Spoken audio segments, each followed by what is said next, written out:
Paso A Paso podcast. Hello and welcome to another episode of the Paso A Paso podcast, based here in Taos, New Mexico, but including interviews with and topics that are universal to early childhood. Today we have another wonderful new guest who we have not heard from before, and Mr. Michael Barla, would you like to introduce yourself?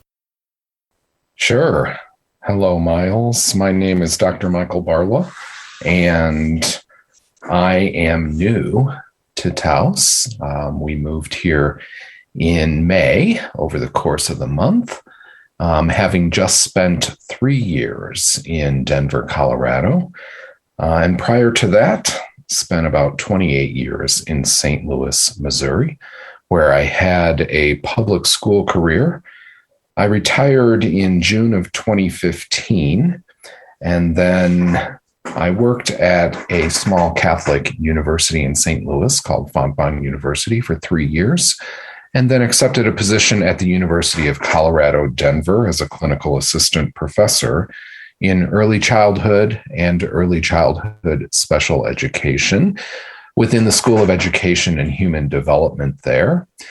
Lived in Denver for 3 years, and then we decided we wanted to slow down a little bit and have perhaps a more peaceful existence. So we had visited Taos on a few occasions and really liked it here. So we purchased a home here, not too far from the airport, and moved, like I said, over the course of May, and are loving it here. Wow. Well, that's great to hear, and thanks for all the context. Welcome, and thanks Thank so much you. also for reaching out.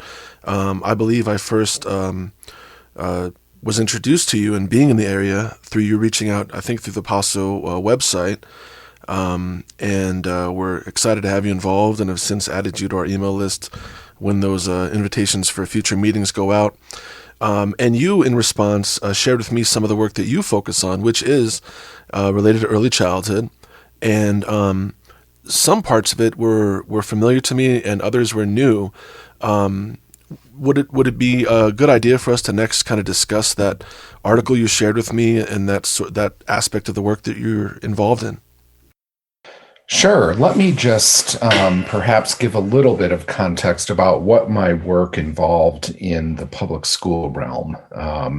I began my career, I think, in 1988 as a speech-language pathologist, having completed my master's degree at Illinois State University. So I then joined a public school system in Illinois and provided speech-language therapy services for pre-K through 5th grade. I then went to Orlando, Florida for 1 year, working in the same context, and then landed in the greater St. Louis, Missouri area, where I continued to provide therapy services for communication disorders for 4 years. And then I moved into assessment and assessment in early childhood education, specifically early childhood special education, before moving into administrative positions. And finally, when I retired, was the director of early childhood education for a large suburban school district called the Rockwood School District in St. Louis County, Missouri. So my interest has always been in the area of special education and providing services for a wide variety of children who come to us with a wide variety of attributes, and also really connecting with their families in the public school arena. So when I came to the University of Colorado, Denver, my interest, I have a few areas of interest in the field of early childhood education, one of them being how can we connect with and bring individuals into higher education who may have faced a variety of barriers in accessing higher education. And so the grant that we received in Colorado through a consortium called Early Milestones, is a grant where we are focusing on taking higher ed to individuals who are currently working and serving children and families within the context of early learning environments. We go to them, and we have really literally turned higher ed upside down and kind of flipped it, whereby we take our courses to them instead of them having to come to the university. Of course, in the context of COVID, we're now in our second year of this grant, but the first year and this year, of course, are in the context of COVID. So all of the work that we have done has been virtual. Mm. But the idea of this grant was really begun by our former dean, Rebecca Cantor, who passed away in the spring. So we really dedicate our work to her, but her vision was removing barriers to higher education. And so we have about 23 student educators in the grant this year, and they are taking college courses, but instead of coming to campus or accessing them in a more traditional format, we meet with them on a weekly or biweekly basis. We take a look at the competencies that are addressed in the courses that they are taking. They are undergraduate students.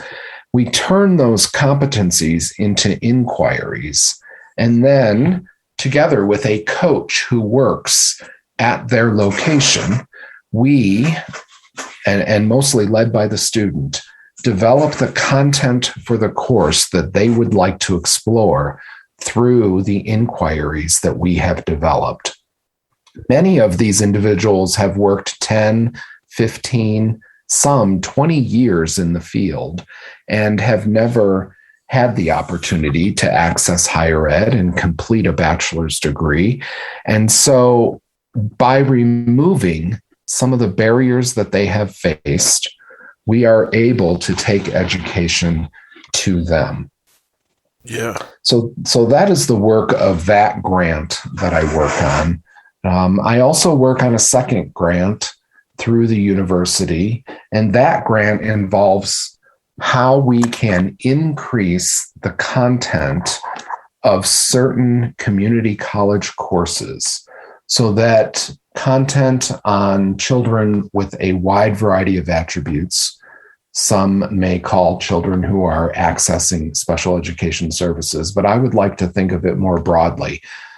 Because we have obviously and are serving a lot of children and families who may not fall within the context of what special education is described and determined, but still come to us with a wide variety of development and attributes. And so how can we increase content for individuals who are taking courses at the community college level that focuses on working with all, capital A, capital L, children and families, and making sure that we are providing services and opportunities and early learning environments that really focus on the attributes of the child.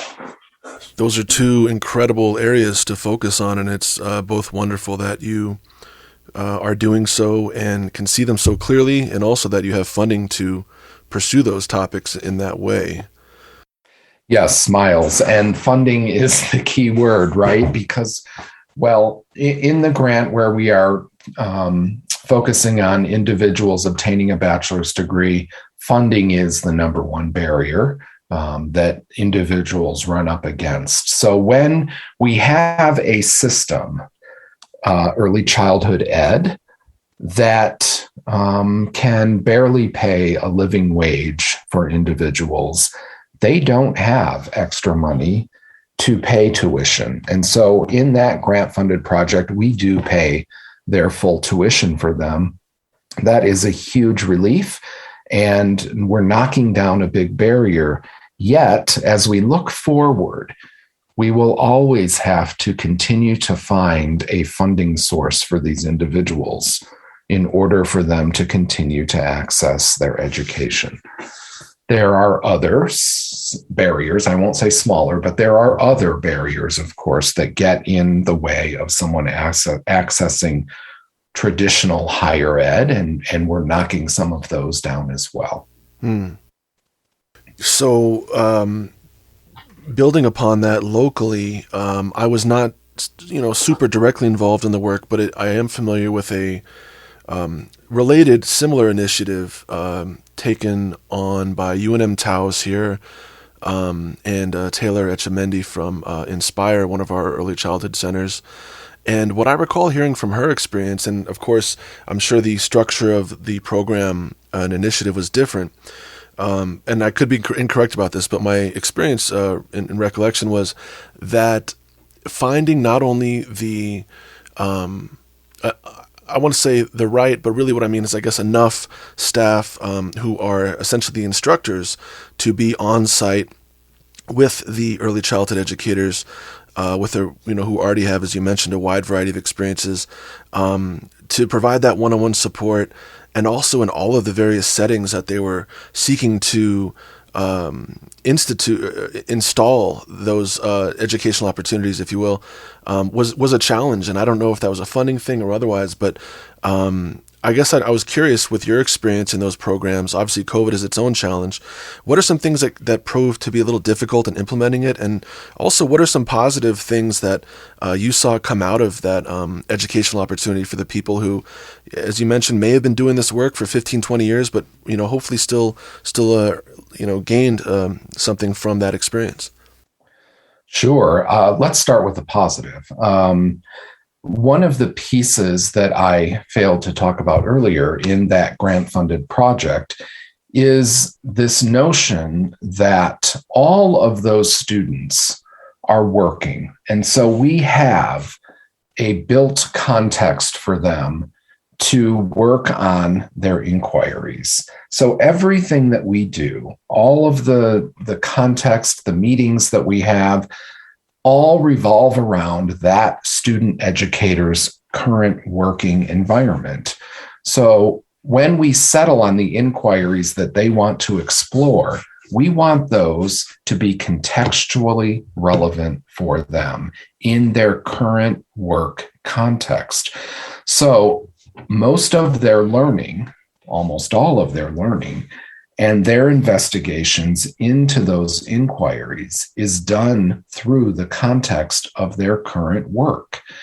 It is awfully hard and challenging for the individuals who are working in the early childhood field to spend 8, 9, 10 hours a day working and then have to get in the car, travel to campus, and access what would traditionally be known as a classroom experience on campus.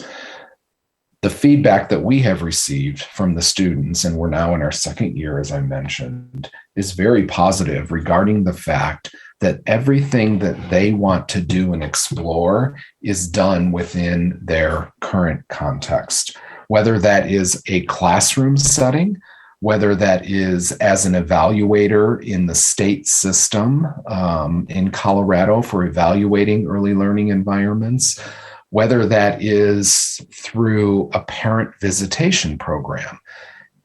Anything that they are doing, we will use as context in order to explore their learning. So that's a really big positive for them. Negatives. I don't really like to think about negatives, Miles, but I know that there probably are some.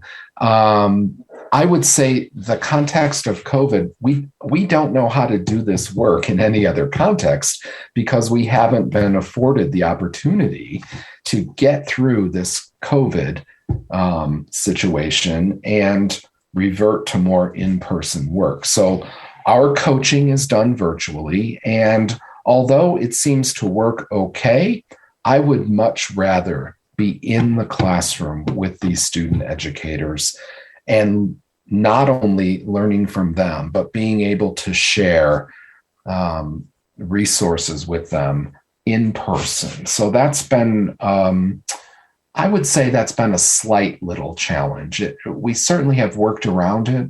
We have found ways to work with them and beside them, which is really important. within the COVID context. The coaches that we have working on this project are all employed by the 3 community-based early learning centers that we work with. Oh. So that's been a real plus. They know the context. They know the individuals who are part of this grant-funded project. But again, it would be nice to meet with those coaches in person. Sure. And to share experiences in person within the context of the classrooms where these student educators are working. Yeah, absolutely. And then, I'm sure in time that will happen, and it's a positive that in the meantime you have been able to adapt and establish the program during this period of time. This 15 minutes tends to move quickly, but sure really does. First want to appreciate you taking the time to introduce yourself to me and the listeners. Again, welcome to Taos, and thanks for all you bring to our community.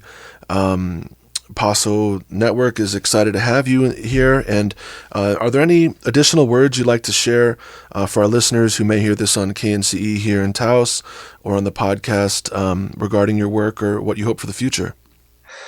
Well, what I hope for the future is to be much more connected to the early learning environment here in Taos and Taos County, to be able to learn from the individuals who do the work here, and to also hopefully share some of the experiences that I have had over the past almost 30 years of working in the field. I'm real excited to be here. I've heard really great things about what's happening in early learning environments within Taos, but across the state of New Mexico as well. So I'm thrilled to be here. I'm looking forward to making connections through Paso, and thank you very much, Miles, for this opportunity. Yeah. Well, Dr. Barla, appreciate it again, and we'll stay in touch and try to send you an email with a few more local contacts in case it's helpful. But have a wonderful day, and we look forward to hearing from you again.